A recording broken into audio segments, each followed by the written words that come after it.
Godzillacus here, and welcome to the channel where Masterclass play is optional. We're just passing along a little information to our Smile and Die Empire clanmates and anyone else who can find it useful. Today I want to talk about OP tanks and why people like overpowered tanks. And the main reason for that, of course, is help the win rate, do better in the game. And what I wanted to do was not talk about what I thought about the tank or any opinions or like that, but is to put some numbers to it. So, some hard facts, which is a win rate, and kind of go from there. Because, you get a lot of opinions in the world. People have feelings. And until you put some numbers to it, it's just, somebody's thoughts. So today we're going to try to put a little bit of that into practice and see what we come up with. The first thing we did is went to Blitz stars, did a little bit of a sort and looked at tier 8, which is what I was going to do the experiment in, and look at the top win rate takes. And then take a look, through the list and get down towards the bottom and find out what the lower win rate tanks were. And then kind of from there is choose the tanks I was going to use for this. Now, the first tank I'm going to pick and use for the overpowered example is the WZ-120 GFT.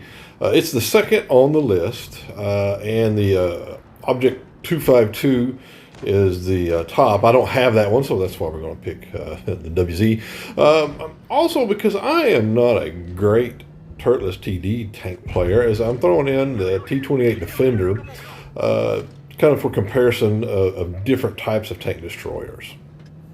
Near the bottom of the list was Japanese STA-1. So I do have that in my garage, so I'm going to pick that and do some testing with it. And also, I'm going to throw in some historical data for the M26 Pershing. It's not recent, but it is interesting information I'm going to throw in there for our analysis. Now, the plan is to run about 20 battles in each tank, and then kind of take a look at the numbers and see how well I did, and kind of do a little bit of analysis and see what the different tanks kind of bought for me as far as win rate goes. I went out and ran about 20 battles, slightly over 20 in one of them. And here you can see the numbers there, sorted by win rate, is actually the T-28 Defender came out at 68%, WZ at 65%, and the STA-1 at 55%, which kind of, when you look at the stats, makes a little bit of sense. The STA-1 was the weakest of those tanks. The WZ was the strongest. Now, the surprising thing was the T-28 Defender, as I did better in it than the WZ, which should be a more overpowered tank if you look at the stats. But I'm better in turreted tanks and turreted TDs, so I think that makes a big difference. Do you fit the tank, your play style, and can you get the most out of it? And in my case, I got more out of the T-28 Defender than I did the WZ. I also kind of took a look at kind of the expanded stats and Blitz stars on those tanks, which just compared my performance to the rest of the world's performance or a sample. And I'm not sure that it told me anything. There's some interesting details there. It just said I was better in those tanks than the general averages, and you kind of take a look at the numbers here.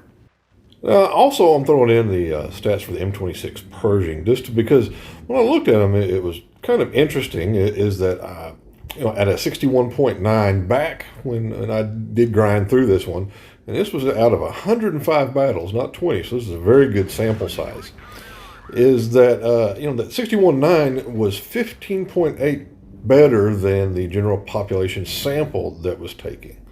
It's just significantly better, and it's on par up there with close, at least, to those OP tanks. So, it kind of serves to me as an example of you can take a tech tree tank and do very well in it. Now, why I did so well in it, I don't know. That's something I'm actually thinking about and trying to look at again. Now, as a kind of a comparison, I wanted to run the stats or the numbers against my 30-day, not my lifetime average, my 30-day, which is more reflective of what I'm doing currently. And that 30-day average is a 60.85% versus a 56.87 for my career. I just kind of wanted to compare what those supposed OP and supposed weak tanks did versus my current playing style and skill.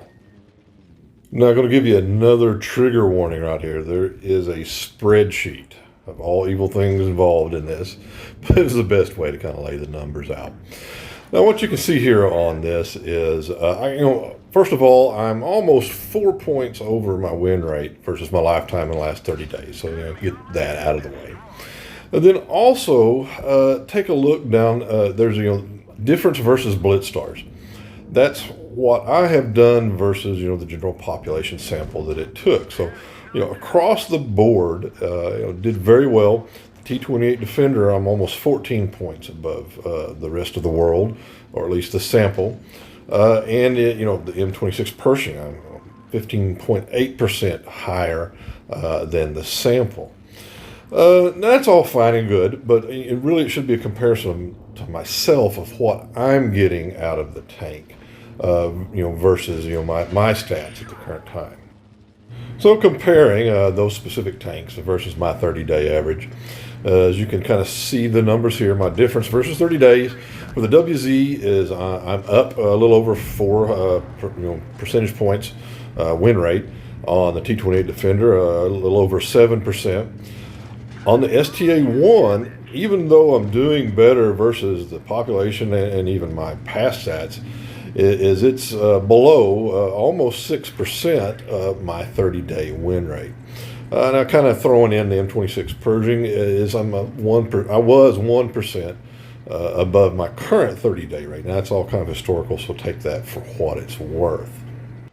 Also compared the tanks that I ran for the test against the lifetime stats of what they were, because I have more battles in them. And as you can see there, the kind of the bottom line is all of those tanks I'm doing better than I have historically, which I would hope would be the case, because the STA1 was extreme noob stats, and the others I've just not done well on them early on, and I have improved. So I was happy to see that.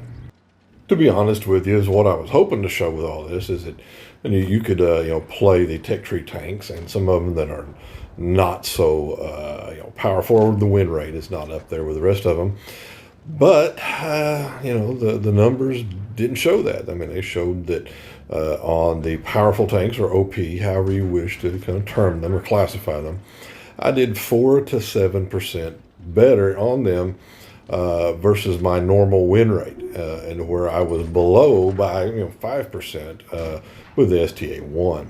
So the numbers are what they are. So what can I say? In that the OP tanks, or the powerful tanks, they got me those win percentages.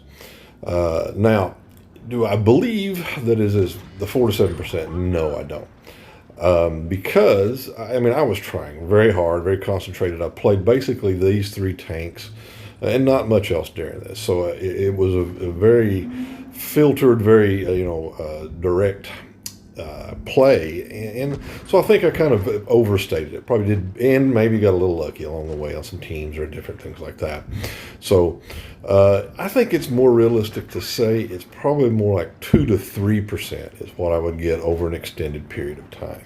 The reason for it is basically, the STA1 just doesn't have anything that's special that it excels at. It's just a good average tank, so to speak.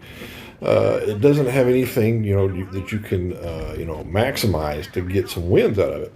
Toward the T28 Defender and the WZ120, they have some obvious, very obvious strengths. The T28 has, the armor, good gun if you work it well, and the WZ, of course, it has some armor, the mobility, the gun. It's the total package, so it shouldn't come as any surprise. But I just wanted to throw some numbers on it to see what you realistically could expect. Everyone is different. Your play style is different, so you can pick up the most OP tank in the world, and it's just not your tank, and you're not going to perform like everybody else that you see, on YouTube videos or whatever else out there. So I just wanted to hang some numbers on it, just for comparison and discussion purposes. And let me know what you think, in comments, ask any questions. There's a lot of things you could pick apart about my analysis, and the way I did it is just straightforward, simple, and easy, hopefully easy to get across. So let me know what you think, and if this information was useful.